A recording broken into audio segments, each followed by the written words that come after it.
Trop de romans tuent le roman peut-être, et trop de statistiques finissent par nous faire oublier l'essentiel que peuvent bien raconter nos écrivains pour que libraires, éditeurs et journalistes se livrent une guerre sans merci.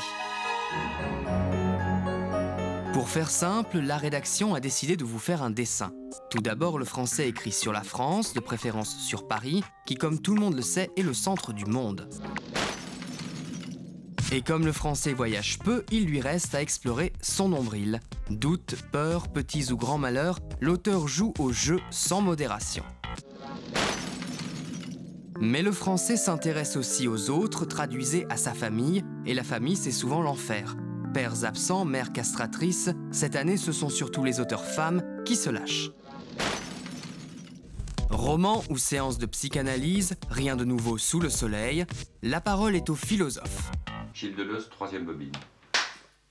C'est vraiment l'abomination de la médiocrité littéraire de tout temps, mais particulièrement actuellement, qui fait croire aux gens que pour faire un roman, par exemple, il suffit d'avoir une petite affaire privée, sa petite affaire à soi. Vous l'avez lu? C'était bien. Reine des petites affaires privées et grande favorite de cette rentrée, Christine Angot qui nous conte son idylle avec le rappeur Doc Gynéco. Amélie Nothomb, quant à elle, nous offre un huis clos décalé et léger, marqué par une consommation immodérée de bulles. 200 000 exemplaires ont déjà été tirés, on vous avait prévenu, rares sont ceux qui survivront.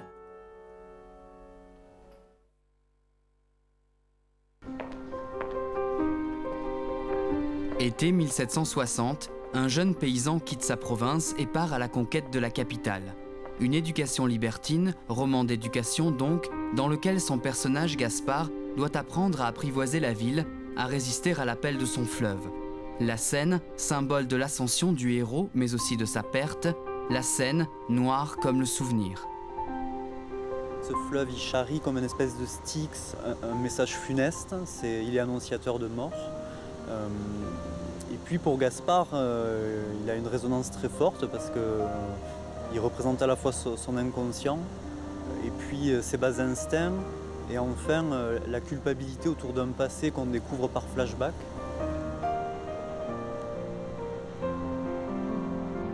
Il rêva que la Seine recouvrait la ville. Projeté dans une vague immense, son flot dévastait les rues, drainait dans son écume des foules stupéfaites. La porte de la cave explosait, l'eau se déversait, bouillonnante et rageuse. Le lit se soulevait, les draps s'élevaient dans des remous, au-dessus de son corps bientôt submergé. Gaspard décidait de ne pas combattre, d'inspirer profondément, d'ouvrir la profondeur de ses entrailles à l'assaut du fleuve. Dès les premiers chapitres, Jean-Baptiste Delamo plonge le lecteur dans le chaos de la ville et dans un entrelac de références littéraires. Suskind, Balzac, Zola, Sade ou Laclos, le jeune auteur se sert de ses classiques pour donner à voir, à entendre et à toucher. J'avais pas l'ambition de faire un roman historique, mais je voulais utiliser un décor qui est le Paris du XVIIIe siècle, qui pour moi est à la fois un hommage à tous ces romans que j'aime, et puis aussi un Paris très sensoriel, très charnel. Hommage et exercice de style mis à part, l'auteur installe avec beaucoup de conviction son héros. Mal dans sa peau, victime d'une époque qui ne le reconnaît pas, qui ne le comprend pas.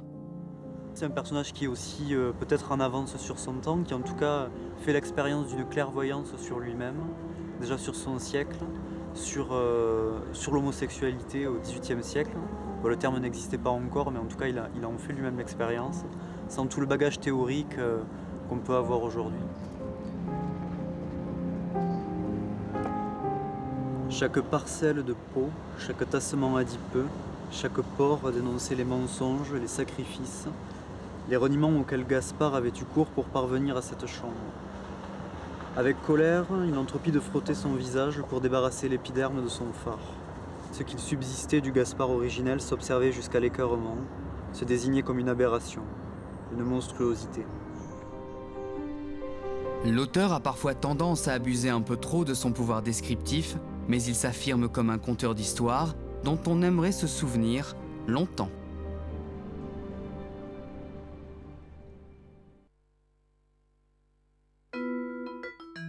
Deux auteurs confirmés, deux débutants, une enquête au cœur des fumeurs de crack, voici notre sélection. Dans Les accommodements raisonnables, Jean-Paul Dubois imagine Paul, scénariste parti pour quelque temps à Hollywood, laissant derrière lui sa femme dépressive et un père, un rien envahissant. Un récit doux amer sur nos petits arrangements avec la réalité. Au départ, Tristan Jordis devait réaliser un reportage sur les fumeurs de crack au nord de Paris. Mission délicate. Pas assez de recul, trop d'empathie. Comment analyser un milieu sans fraterniser? Un premier roman sur une population que l'on préfère habituellement ignorer. Dans La meilleure part des hommes, Tristan Garcia plonge dans les années 80 et 90, les années SIDA.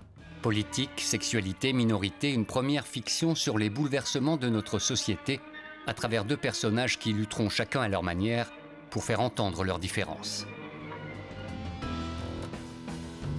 Olivia El-Kaïm, elle aussi, fait ses débuts avec les graffitis de Chambord. Isaac est résistant, son fils écrivain, son petit-fils banquier. Au-delà des liens du sang, ils sont aussi garants de la mémoire familiale et collective juive. Un récit choral intrigant où tous les chemins mènent à Chambord. Enfin, L'inaperçu de Sylvie Germain nous et dénoue les drames intimes. Sabine Bérinx, veuve et mère de 3 enfants, croise Pierre et l'engage pour faire tourner l'entreprise familiale.